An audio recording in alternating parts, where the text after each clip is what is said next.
Got yourself a little help there, Sheriff.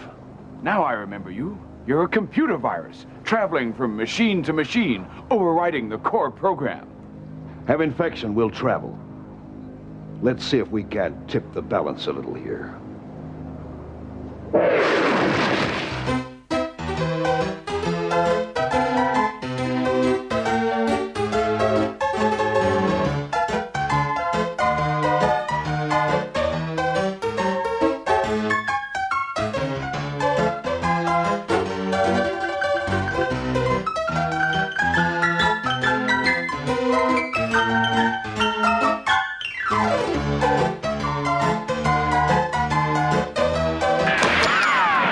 It was March of 1993 that the Red Dwarf posse first moseyed into Leredo. And we come back now, 11 years later, and it hasn't really changed that much. Of course, in the background, we've got some rather serious gun action going off over there. And you can also just hear the Brands Hatch motor racing circuit, which isn't terribly Western, but it's all nice background.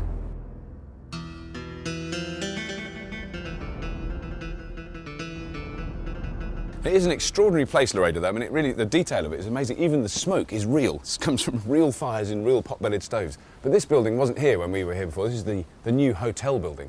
I think we should go inside and meet the dudes who put this place on the map.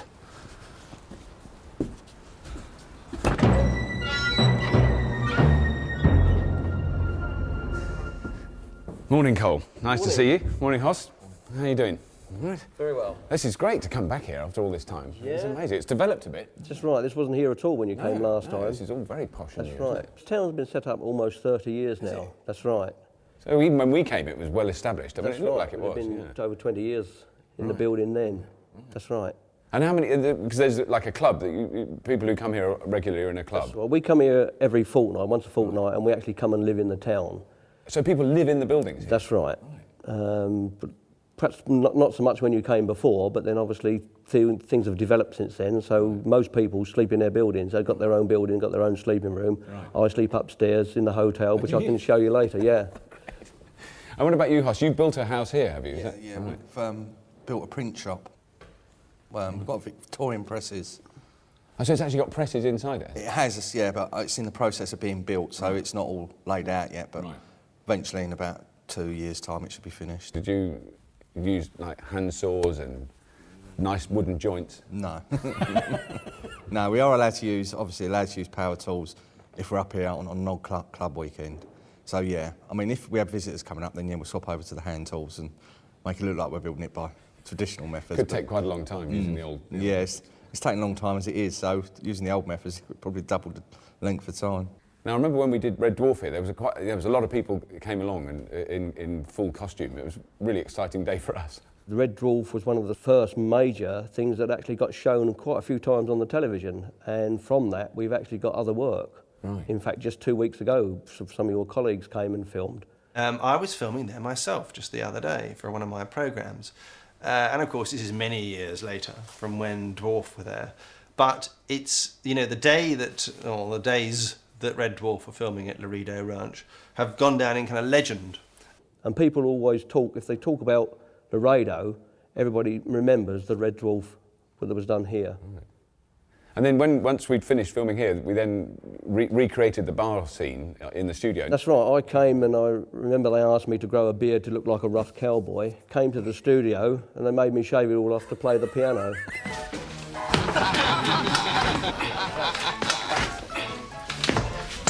You should not have done that, Jimmy. So have you had other kind of TV and film productions here since we were here? Last year, Johnny Depp come up and done some filming. And that was probably a pretty big production then? They was here for 3 days and they built 2 giant blue screens to superimpose a desert, so it looked like the town was in the middle of a desert. Right. Yeah, because there's not a lot of desert in Kent, generally speaking, is there, I suppose? Very little. Now, it sounds like there's a bit of realistic background sound going on. There's some shooting going on in the woods. Obviously, we do run around the woods having shootouts with one another. They send a gang into the woods and then somebody else goes out to find them. Right. And so when they find them, they call a name and shoot them and they're supposed to die. Let's see if your shooting's as fancy as your dancing.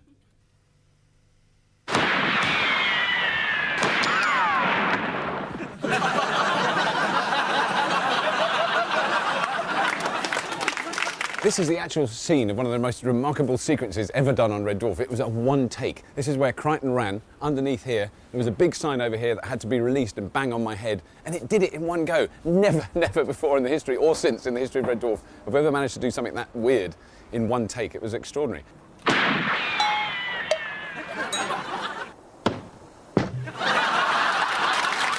We didn't use this, did we, as the saloon at the time? No, you filmed in the general store Yeah. to do the bar scenes, but Yeah. this is one of the original buildings. Right.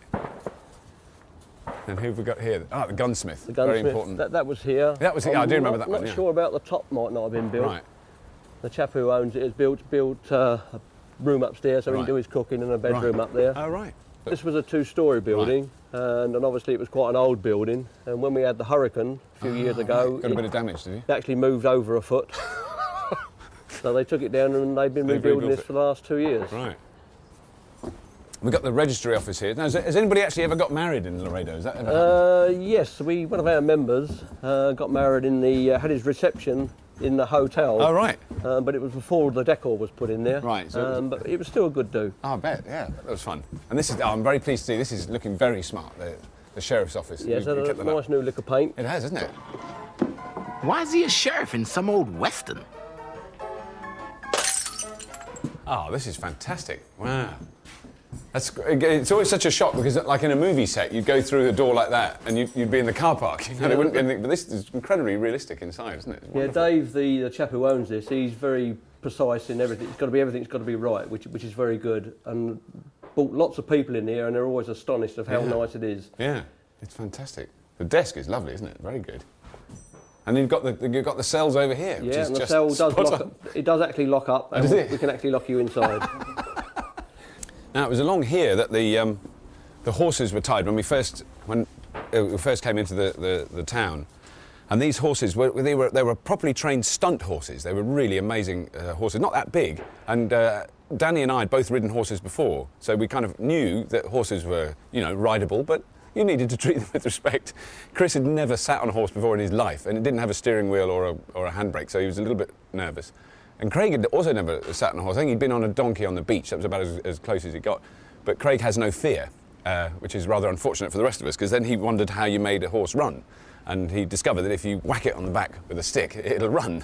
Because he didn't know how to ride it. So suddenly there was all four of us charging off up here. Two of the riders having no idea what to do. Chris in particular, I do remember that face to this day. You can't frighten me. I'm a coward. I'm always scared. Mister!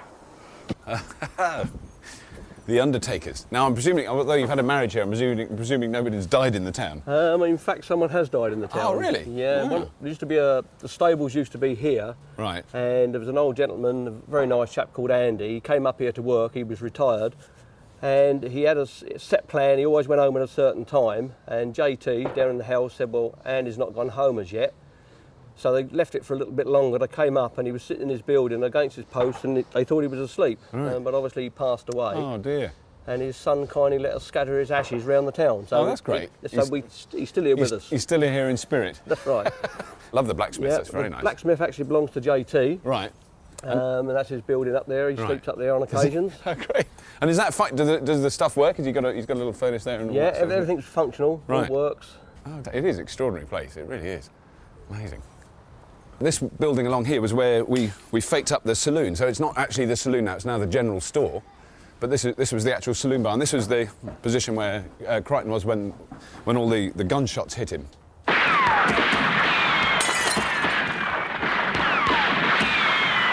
And the explosions, they always say, these explosions, they'll go off on your shirt and they won't really hurt, but they'll be quite loud. They hurt.